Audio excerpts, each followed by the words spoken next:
Hello दोस्तों, जब भी हो आपको कुछ नया सीखना तो अब यूट्यूब पर आर्या सुरक्षण में जरूर सर्च कर लेना। तो दोस्तों आज हम फिर आपको बताने वाले हैं सीएसएफ के ऊपर।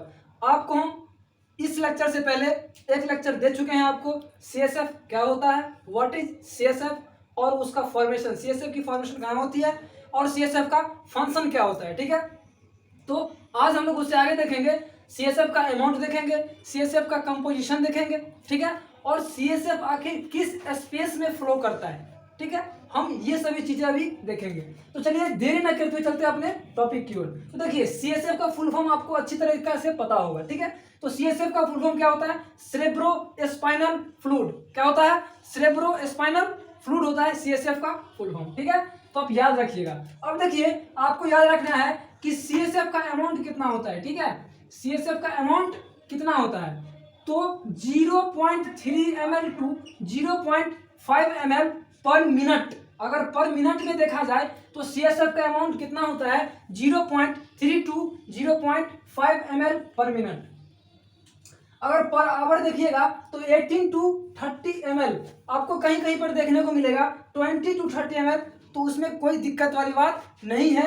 आप 18 टू 30 लिखें या 20 टू 30 लिखें। अगर ऑप्शन में 20 टू 30 आ रहा है तो आप वहां भी टिक करें। अगर 18 टू 30 आ रहा है तो ये भी आप टिक कर सकते हैं, कोई इसमें गलत नहीं होगा।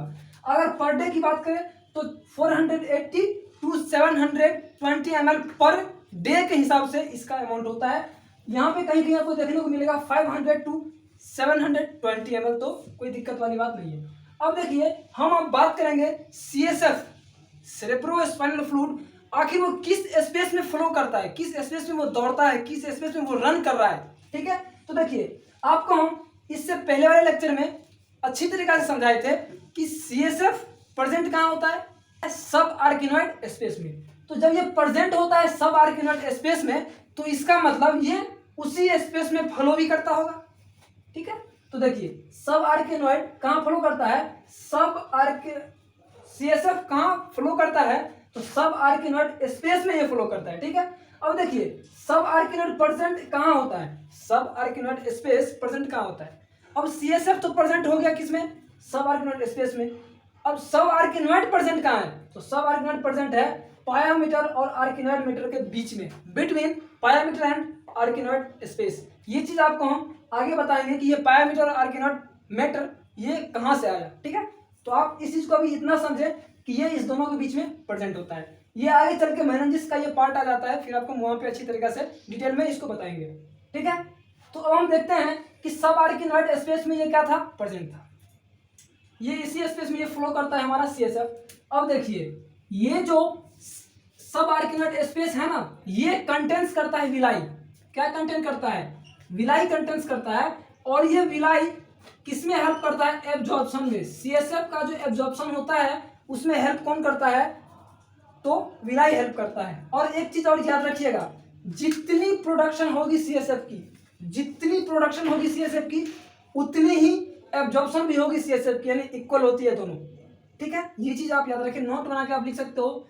जितनी पर डे क्या होगी प्रोडक्शन सीएसएफ की, उतनी ही एब्जॉर्प्शन होगी सीएसएफ की। क्लियर? अब देखिए सीएसएफ का प्रेशर कितना होता है? सीएसएफ का प्रेशर की हम बात करेंगे तो एक होता है लेइंग डाउन, दूसरा होता है स्टैंडिंग। अगर कोई पर्सन बैठा हुआ है या कोई पर्सन खड़ा है, ठीक है, तो कोई पर्सन अगर बैठा है तो उसका अगर देखेंगे सीएसएफ का प्रेशर तो कितना होता है? 10 से 15 CmH2O। ठीक है, 10 टू 15 CmH2O। और अगर कोई व्यक्ति खड़ा है तो उसका अगर देखेंगे हम प्रेशर तो 30 CmH2O होता है। ठीक है, अब एक यहाँ पे एक पॉइंट आता है, बहुत ही इंपॉर्टेंट पॉइंट है, आप इस चीज को याद रखें।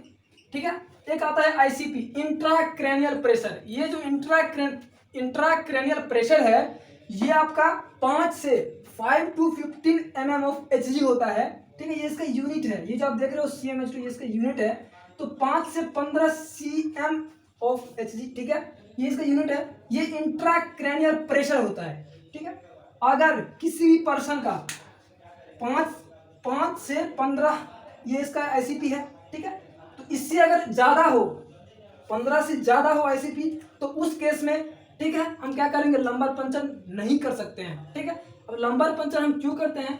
किसी पर्सन का अगर मतलब नंबर में कोई प्रॉब्लम आ जाता है तो उसे हम CSF का सैंपल लेना पड़ता है, उसको हमें चेक करना पड़ता है, उसका टेस्ट होता है वगैरह, ठीक है। उसको चेक करने के लिए हम क्या करते हैं, नंबर पंचर करते हैं और हम CSF का सैंपल लेते हैं। तो किस केस में सैंपल नहीं ले सकते हैं, जब ICP इंक्रीज हो, ठीक है। इसका नॉर्मल वैल्यू ये होता है। अब हम बात करेंगे CSF के कंपोजिशन का, ठीक है।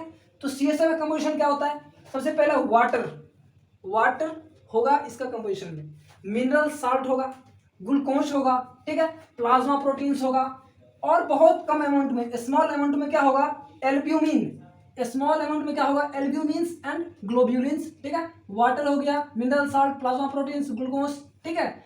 और कुछ अमाउंट में ल्यूकोसाइड्स भी होते हैं, ठीक है। यूरिया होता है, क्रेटेनाइन होता है, ये भी स्मॉल अमाउंट में होता है, ठीक है। तो ये चीजें आपको बहुत ही इंपॉर्टेंट था, इसलिए हमने सोचा कि नेक्स्ट लेक्चर में इसे बताया जाए और अच्छी तरीके से आपको समझ में आ गया होगा। तो आज के लिए सिर्फ इतना ही। और हाँ, इससे पहले वाले लेक्चर को हम इस लेक्चर के डिस्क्रिप्शन बॉक्स में लिंक हम दे दिए हैं, तो आप उस वीडियो को जरूर देखें इस लेक्चर से पहले, ताकि आपको हर एक चीज CSF के बारे में क्लियर हो जाए और आपको कोई भी डाउट ना रहे। तो इस तरह का वीडियो देखने के लिए, इस तरह का टॉपिक देखने के लिए आप हमारे चैनल को जरूर सब्सक्राइब करिए। तो आज के लिए सिर्फ इतना ही, मिलते हैं किसी नए वीडियो के साथ, तब तक के लिए जय हिंद।